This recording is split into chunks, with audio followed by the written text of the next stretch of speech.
My name is Adrian Merkel, Senior Inventor at Avalon Systems, a mid-sized tech company in Austin that builds hardware and software for industrial tracking. I lead applied research, 8 engineers, and a lab that smells like flux and warm aluminum. My specialty is the seam where physics meets code. RF front ends, embedded C, Bayesian filters. I designed a palm-sized ultra-wideband module we called Hummingbird. It could locate a moving pallet within 10 centimeters inside a noisy warehouse. My ranging stack used asymmetric two-way handshakes with clock drift compensation and a Kalman variant tuned for forklift jerk. We cut the bill of materials to $9.34 and held first-pass yield at 98.7%. The firmware fit in 192 kilobytes. During pilots at Redline Logistics, the system reduced search time by 31%. Procurement sent a note that said, simply, game changer. On the whiteboard in our stand-up room, I drew the architecture in 5 boxes: radios, timestamps, fusion, API, dashboard. It was clean, it worked. We were finally building something that would last. The signs of trouble arrived as little edits no one wanted to own. Legal emailed an updated IP assignment with a new clause waiving moral rights in all jurisdictions. Marketing's launch deck replaced Hummingbird with Avalon Precision, and my name in the credits became Engineering. The provisional patent I drafted came back with an added co-inventor, our vice president of product, Carter Voss. He had never touched an oscilloscope. Finance asked me to recode my hours from new IP to sustaining engineering to meet quarter targets. HR handed me a spot bonus of $1,500 with a certificate printed on glossy paper. The same week, sales forecasted $18 million in bookings tied to my module. In the all-hands, Carter described the algorithm as the Voss method. People clapped. I kept my face steady, wrote a calm comment in Confluence, and closed my lab notebook with a quiet snap. I told myself it was politics, that the work would speak. Still, I time-stamped every page, exported hashes, and saved the receipts. The week before launch, we rehearsed in the executive war room, a glass box above the lab. Carter clicked through slides while a demo rig pulsed on the table. He called the ranging core the Voss method again and raised the claim from 10 centimeters to 5. I said 5 was not repeatable across temperature extremes. Marketing frowned. Carter smiled and asked me to adjust the filter to make the graphs cleaner. He wanted the truth simplified. I opened my laptop, pulled the test harness, and ran the winter chamber dataset. The screen showed a tight cluster with tails at 12. I printed the plot and signed it with date and time. He called it defensive thinking. I called it the baseline. No one laughed. 2 days later, I was summoned to legal with a fresh invention assignment. The cover letter said harmonization. The body inserted a waiver of moral rights in all territories, and a clause that required me to cooperate with any inventorship changes the company deemed appropriate. I read slowly. I asked Elena, our general counsel, why a non-compete tied to confidential information had been expanded to a 2-year field of use ban that covered any radio localization. She said industry standard. I pointed at the provisional I had drafted and the lab notebooks that documented conception, reduction to practice, and first public disclosure. She said inventorship is fluid. I said inventorship is a legal fact. Her eyes cooled. She slid a separate paper across the table, an invention award for $2,000, contingent on signing the new assignment. I thanked her and declined. That night I exported every Git commit related to the Fusion stack, wrote down hashes, and mailed a sealed copy to myself. I filed a memo citing the duty of candor under 37 CFR 1.56 and the mechanism to correct inventorship under 35 U.S.C. 256. I kept the tone neutral. The words felt heavy. The launch went ahead without me on stage. Carter held up a production unit and said our breakthrough came from a product mindset. He promised sub-5 centimeter accuracy in real time. Orders flooded in. Finance sent a note that bookings had crossed $16.8 million in the quarter. HR sent me a performance plan the same afternoon. The targets were vague and punitive. Improve cross-functional empathy. Increase executive trust. Reduce friction in technical discussions. I signed the acknowledgement and then stayed past midnight to debug a clock bleed that killed yield on antenna B. The fix required a gentle pull on the matching network and a firmware guard at high-duty cycles. We saved the line.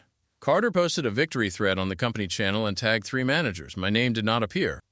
The next morning, a courier dropped a certificate on my desk. Spot bonus, $1,500. The paper gleamed in the fluorescent light. I tried one more quiet path. I sent Elena a packet that compared my original claims to the filed non-provisional. The company had inserted Carter as first-named inventor and split my core claim into two weakened forms. I included my signed notebooks, Confluence pages with timestamps, and the pilot emails where I negotiated the redline logistics test. I asked for a correction. She responded with a single line, "The company will handle its filings." Minutes later, my build permissions vanished. Operations transferred my repository to the platform group with Carter as owner. Security disabled my badge that evening and re-enabled it with limited access. I understood the choreography. The next day, I found a meeting on my calendar titled Culture Alignment. The room was cold. Elena sat on the end. HR, a woman named Nadia with careful notes, opened by reading a script about expectations. Carter said the organization needed fewer edges and more velocity. He slid a final form across the table, the same assignment with an added non-disparagement clause and a confidentiality provision that swallowed the rest. In exchange, they offered 4 weeks of severance. I read every line. I refused to sign away the right to correct inventorship. Carter called me not a team player. I kept my voice level and said the data decides. He pushed his chair back and said we were done. HR took my badge and asked me to collect my things with an escort. I glanced at the lab through the window. The rig blinked once, as if breathing. I packed slowly. The prototype units stayed. The company notebook stayed. My personal notebook, the one I bought with cash and used for sketches, went into the box after I scanned the pages to the secure drive and left the originals in the drawer for Elena, labeled and indexed. I shook hands with my team. No speeches. In the parking lot, the sun was brutal. I sat in my car and let my hands rest on the wheel. Anger wanted to burn. I would not let it. Instead, I listed what I had. Proof of conception. A clean record. A mind that could build. I thought of the way Hummingbird had taught me to listen to noise until it revealed the signal. Betrayal was noise. The signal was the craft. I drove away without looking back. The first morning after Avalon, I brewed coffee so strong it tasted like iron and opened a clean notebook. I wrote a single sentence, "I will not fight small." Then I measured the wound. Public filings, sales numbers, Carter's Roadshow, the way my name had been sanded down to, engineering. It was not a misunderstanding. It was a system that converted craft into narrative and assigned credit to whoever controlled the slide deck. I printed my employment agreement, marked the confidentiality and non-compete sections, and called a patent attorney I trusted, Maya Chen, a former examiner who spoke in statutes rather than slogans. She confirmed what I already knew. I had never signed the new field of use ban. My duty was to keep trade secrets confidential, not to give up the right to invent. Correcting inventorship was a surgical path under 35 U.S.C. 256 after issuance or its application analog while prosecution was pending. It would be slow. I could do it, but it would mire me in their frame. "You can win the footnote," Maya said quietly, "or you can build the headline." I closed my eyes and saw the Hummingbird anchors bolted to warehouse beams, hardware everywhere, maintenance contracts, installation crews. The physics was beautiful, the business heavy. If I wanted to outrun them, I had to remove the bolts. I sketched a different thesis, anchorless positioning, a layer that did not need installed beacons, a system that could fuse commodity radios, inertial sensors, vision signals, and the weak pulses the world already emitted. Opportunistic synchronization instead of owned clocks. I wrote the name, Lyra, on the page. The core would triage signals at 3 tiers. Observe time difference from ambient Wi-Fi beacons, short burst chirps from a handheld transceiver for local calibration, and continuous time inertial dead reckoning corrected by visual loop closure. I could ship accuracy good enough for people and assets without drilling holes. That destroyed Avaline's moat. It also kept me clear of their trade secrets because I would not reuse code, layouts, or antenna shapes. Same problem space, different mechanism. Maya approved the boundary. Document a clean room, she said. Date every idea. Cite public prior art where you stand on shoulders. I bought 2 external drives. Set up a version control repository with immutable commits and wrote a development protocol that would look boring to a judge and beautiful to me. I calculated runway. 6 months if I nuked every non-essential expense. I sold my motorcycle and canceled a vacation I had not told anyone about. I filed for a Delaware C-Corp named Lyra Systems, issued founder stock with 4-year vesting and a 1-year cliff. and drafted an IP assignment that executed at incorporation rather than on a handshake. I joined a makerspace for access to a reflow oven and a chamber I could mod into a poor man's anechoic room. I sent 3 emails to people I trusted. Sophia Reyes, a firmware engineer with a gift for bare metal, Jorge Patel, an RF layout savant who could hear impedance with his fingers, and Priya Shah, a product lead who believed roadmaps were promises you had to keep. I told them the truth. I would pay late if I had to. Equity first, modest retainers second. Sophia replied in 8 minutes with a single word: in. Jorge sent a board sketch that night. Priya met me at a coffee shop and slid a table napkin Gantt chart my way. We agreed on weekly milestones, each tied to a demo that either worked or did not. No theater. Technical risk came in 4 knots. First, synchronization across untrusted clocks. I designed a consensus protocol that bootstrapped against the broadcast timestamps from routers and 5G small cells, then corrected drift using Allen variance profiles learned per device. Second, drift and inertial sensors. We added an adaptive error state Kalman filter that watched human gate frequencies and flagged bias creep. Third, vision under low light. Priya negotiated access to a warehouse at night. Sophia wrote an exposure routine that held edges without blooming. Fourth, privacy. We would not store tracks by default. All processing on edge, hashes of maps salted, encryption at rest. Priya insisted on a data protection impact assessment even though we were 5 people in a borrowed room. The discipline calmed me. It gave form to anger without letting it spill. Before the first line of production code, I filed my own provisional patent.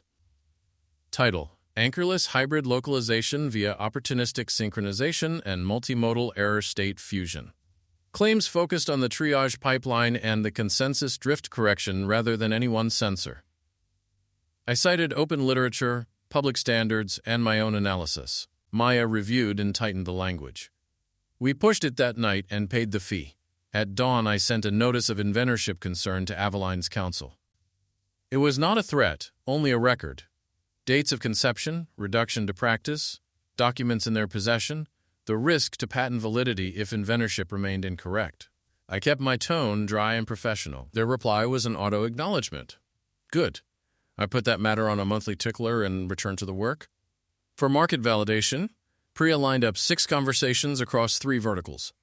Hospitals that needed to track crash carts without building out anchors. Construction firms that lost tools on sites where you could not install anything. And an AR software studio hunting for indoor positioning robust enough to bind content to space. We spoke with clinical directors, superintendents, and a founder with paint on his hoodie. I shut up and listened. Accuracy mattered, but installation friction mattered more. Everyone hated drills, permits, and electricians.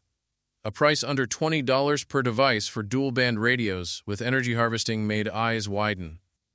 Back in the lab, Jorge showed me a board that sipped power so lightly we could run for weeks on a coin cell. Sophia wrote a wake schedule that kept the radio asleep 95% of the time and still maintained state. We built a demo on a Saturday that did not lie. The track was wobbly on sharp turns and beautiful on straight lines. I printed the plot and signed it in the corner. It looked like a promise I could keep. We worked in a rhythm that felt like tide. Mornings were for code, afternoons for boards, nights for walking loops with prototypes in our pockets. I wrote a clean room protocol that bordered on ritual. Every design decision was logged with a reference to public sources or original math. Commit tags were signed. We produced a software bill of materials for our own firmware so that provenance would not be an argument later. Jorge ran pre-compliant sweeps in a foam-lined closet and tuned the layout until radiated emissions sat comfortably below Part 15 limits. Sophia built a deterministic scheduler that never starved the sensor fusion loop. Priya turned my sketches into a brief that a facilities manager could understand. Anchorless indoors. No drilling. Edge processed. 90-day pilot. Clear exit terms. We printed 10 units and hand-assembled the next 40 on a rented reflow line that smelled like hot tin and humble pride. Our first pilot was St. Ida, a downtown hospital whose biomedical lead had once run search and rescue. He walked with a quiet limp and loved precise answers. We signed a pilot agreement with clear scope, a data protection addendum, and no license grants beyond evaluation. The legal words mattered. No one would later claim an implied assignment. We taped a route from the emergency department to the pharmacy and back. The building was a maze of reflective surfaces, elevators, and dead spots. Lyra tracked the crash cart with a grace that surprised me, then drifted near an elevator bank when the cart stopped. Sophia adjusted the inertial bias model in place and pushed an update over our local link. The track snapped back to truth. I watched the clinical director lean forward over the tablet. She did not clap. She asked how quickly we could deploy across 4 floors. Priya did not promise. She pulled out a calendar and a list of dependencies. We left with an unsigned letter of intent and a list of improvements that felt like a map rather than a verdict. The second pilot was a construction site where steel ribs threw radio echoes like knives. The superintendent set his hard hat on a crate and asked only one question. Will this slow my crew? We designed around that constraint, no badges to remember. We mounted coin cell tags inside tool cases and ran the handheld transceiver in a vest pocket. The site was loud with grinders and curses. Lyra's opportunistic synchronization latched onto routers and trailers and the faint heartbeat of a nearby small cell. Our aerostate filter learned the cadence of a worker carrying weight upstairs and corrected drift before it mattered. On day 2, a storm rolled in and light dropped. Vision went soft. Priya had us log frames, and Sophia rebuilt the exposure routine at midnight so edges held without noise. In the morning, the superintendent handed me a page with 3 numbers. Minutes saved, fewer lost drills. A reduction in search interruptions that matched money. He scratched a 4th line in pencil. Less anger. I put that page in my notebook. The 3rd evaluation belonged to an augmented reality studio that wanted people to move through museums without scanning markers. They were pure software and skeptical of hardware. I brought them code and a small board with an antenna that looked like a signature. We gave them a developer kit with an application programming interface that was boring on purpose. Post position, subscribe to updates, webhooks for events, no custom runtime. They set up a demo where a sculpture bloomed with stories when you walked toward it. The studio founder watched the content lock to space as we circled. He asked for a service-level objective and a clear support path, not a promise. Priya drafted a small master service agreement with response time tiers and a fee that did not insult us. The founder signed a paid pilot on the spot, first month due at kickoff. Sophia clicked the invoice button with a smile that looked like weather clearing. Runway looked less like a clock. We still needed real cash, not only belief. I met 3 angels in a kitchen that had seen 100 deals. I showed them the plots, the signed letters, the pilot economics, and a product plan that did not hide costs. No visionary speeches. I offered a simple instrument, a safe with a fair valuation cap and no discount games, enough to buy components in bulk and hire one more engineer they asked about Avalon. I told them the truth. Independent development, clean room, no use of trade secrets, a provisional filed on our actual mechanism. Maya had joined by phone and walked them through risk without theater. They wired the money 2 days later. We placed a parts order that felt like a declaration. Avalon noticed. Their letter arrived by courier on a Tuesday, heavy with adjectives. They alleged misappropriation of confidential information and threatened to seek an injunction. They appended a claim chart that mapped their filed patent to our public white paper, as if the nouns matched the math. I read it twice and felt my pulse slow rather than rise. Their chart compared anchors to opportunistic sync, owned clocks to borrowed time, fused signals to beacons you had to bolt to steel. Maya drafted a reply with the restraint of a scalpel. No confidential information was used. Lyra's mechanism was different in law and in physics. We enclosed our development protocol, signed commits, and the provisional claim language. We invited a targeted technical discussion before they escalated. We also filed a petition to correct inventorship on their first continuation, now published with Carter's name at the top and my method split until the force had leaked out of it. We did not shout. We planted a flag and returned to work. Manufacturing scaled from hand solder to an assembly partner with a low minimum order quantity. Priya negotiated a pilot-friendly unit price and a right to purchase tooling at cost if they failed us. We ran a small batch through their line, fought a solder void on the power plane, fixed it with a slightly larger thermal relief, and watched yields climb. Jorge built a bed of nails test fixture that sang a little tone when a board passed. Sophia implemented an update mechanism that could fail safe. If power died mid-flash, the device would come back. No bricked hardware during a hospital night shift. We wrote a quick start guide that an exhausted person could follow without swearing and taped a support number to the inside of every box. On a quiet Thursday, I signed our first real customer agreement. St. Ida committed to a 12-month subscription across 6 floors with an option to expand. The number was not dizzying, it was enough. I closed my eyes and felt, for the first time since the glass war room, like the ground beneath me was my own. Avaline filed for a temporary restraining order and a preliminary injunction in federal court. They alleged that Lyra was a reskin of Hummingbird and that our pilots would cause them irreparable harm. The papers arrived with exhibits labeled A through Q. Their brief sounded certain. It quoted my old job title and pasted screenshots of a slide where Carter claimed sub-5 centimeter truth. Maya and I sat at my kitchen table and read until midnight. She outlined the standard in a calm voice that steadied me. Likelihood of success, irreparable harm, balance of equities, public interest. Then she drafted our declarations. I described our clean room protocol, commit history, and math. Priya explained customer needs without swagger. Jorge attached pre-compliance plots. Sophia wrote about how the scheduler guarded the fusion loop and why our opportunistic synchronization was not anchor timing by another name. We included a sealed envelope I had mailed to myself on the day I left, still unopened until the hearing, a small ritual that court still understood. The hearing began in a courtroom of light wood and careful microphones. Avaline's counsel spoke first. They said I had gutted their program. They said I had used inside knowledge of their customer pain to aim Lyra like a weapon. They pointed at their patent application and called our method an obvious workaround. When it was our turn, Maya rose and laid out the difference without heat. Owned anchors versus opportunistic clocks. Installed infrastructure versus ambient signals. A filter that learned gait and corrected drift before it grew teeth. She described our clean room as a discipline rather than a pose, then called their harm a marketing forecast pinned to an overpromise. She asked the judge to look at the math and not the adjectives. We opened the sealed envelope and placed on the table the signed printout of my first Lyra plot with the date that fell days after my badge had been limited and weeks before they filed their continuation. The judge read slowly. He asked 2 questions I will remember until I am old. Does Lyra need anchors? No, Your Honor.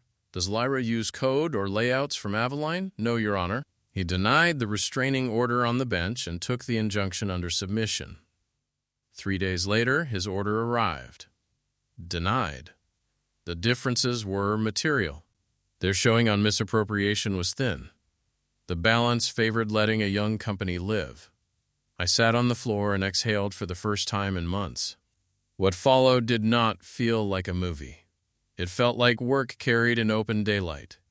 St. Ida expanded from 6 floors to the entire campus. The superintendent on the steel site sent a purchase order written in pencil, then formalized it by email with a note that said, "Your stuff saves time," and quiets shouting. The studio launched its first exhibit and tagged us in a thread of visitors in front of a sculpture that told the right story at the right step. Revenue crossed a number that looked like survival. Angels introduced us to a fund that did not ask for permission from a loud firm across town. We closed a seed round with terms that respected labor. I hired a privacy lead before a sales lead and slept well. The legal tide turned again when the patent office issued a non-final rejection on Avaline's continuation that rested on claims Carter had swollen past the bounds of physics. Our pre-issuance submission and Maya's letter on inventorship sat in the file history like stones. Their counsel called Maya to discuss correction under 35 U.S.C. 256 when the parent finally issued. We did not gloat. We agreed on language that inserted my name where fact required it and removed Carter from a claim he had no part in. Avaline's press release was quiet. It thanked the team. It did not say Voss Method. Carter's profile changed titles to Platform Advisor. A month later, he posted about a sabbatical. I felt no joy in that line. I felt the clean click of the world-finding level.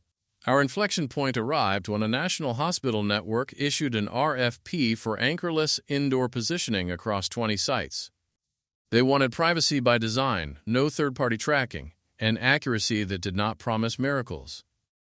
We submitted a packet that read like a contract with the hard parts unblurred. The decision committee asked us to run a head-to-head against Avaline in a basement corridor with elevators, metal doors, and a dead end that confused echoes. The rules were simple. Run what you ship. No secret beacons. Logs open to auditors. We walked the corridor with a cart, a nurse, and a stopwatch. Lyra's track wavered and then settled like a hand finding a pulse. At the dead end, our filter caught the stillness and refused to wander. Aveline's anchors could not see through the storm of reflections and reached past truth. The nurse looked at both plots and did not ask about patents. She asked which one would keep a patient safe. The contract came 2 weeks later. It was bigger than our entire first-year plan. We stood in the lab as the email landed, and no one spoke. Sophia wiped her eyes with the back of her hand, and Jorge laughed, the laugh of a man who had slept in a chair next to a reflow oven. Bria squeezed my shoulder once and said, "Now we hire." When the injunction denial entered the reporters, short memory and the network contract hit the news, Aveline's threat softened into a letter that proposed settlement. Maya read it in silence and passed it to me. They would dismiss their case with prejudice. They would not assert their hummingbird family against Lyra's mechanism. They would correct inventorship where law required. In return, we would release our claims and leave them their customers. I signed without a flourish. I kept only what craft and fact had earned. That night, I walked alone around the block and let the air cool my face. Victory did not taste like revenge. It tasted like the first clean breath after a long dive, lungs filling, head clear, surface found. After the order arrived and the contract was signed, life did not become easy. It became clear. We wrote a one-page culture note and taped it above the bench. Credit follows contribution. Patents list the people who did the work. Demos tell the truth, even when it shakes the room. We added a profit-sharing plan that paid out when customers renewed, not when slides impressed a crowd. Author credits now ship with every release, in the app and in the docs. No nameless engineering. We hired slowly and taught our rituals with care. Log decisions. Sign commits. Protect data. When a nurse called the support line at 2 a.m, a human answered. When a supplier sent a bill, we paid it on time. I watched the small, ordinary acts build a structure stronger than the one I had left. Value was no longer a speech. It was the way the lights stayed on. Anger faded into form. I kept the sealed envelope on a shelf as a reminder that preparation is not paranoia. It is respect for the craft and for your future self. The court did not make me whole. It did something steadier. It recognized the difference between a story and a mechanism. It taught me to speak about physics and law in the same quiet tone. I wrote a letter to the engineer I had been on the day I closed my lab notebook at Aveline. If they take your name, do not trade your dignity for a loud argument. Keep records. Hold your line. Find a bigger problem and solve it in a way that breaks their frame. Build privacy in the first commit. Put the user at the center. When in doubt, choose the long road that you can explain to a judge and to a child. Carter's arc ended without spectacle. My name joined theirs where fact required it. Their moat shrank to the size of their promise. They kept customers who wanted anchors. We took the ones who wanted freedom. The moral was not that the good win. It was that competence, allied with integrity, outlasts bravado. Systems that siphon credit decay from the inside. Organizations that honor contribution compound. I saw it in a superintendent's penciled line that read less anger. I saw it in a clinical director who walked a corridor and did not meet a lie. I saw it in my team, who learned to measure progress by the number of people we helped breathe a little easier. On the first page of my notebook, I had written, "I will not fight small." I turned that sentence into a practice. I respect names.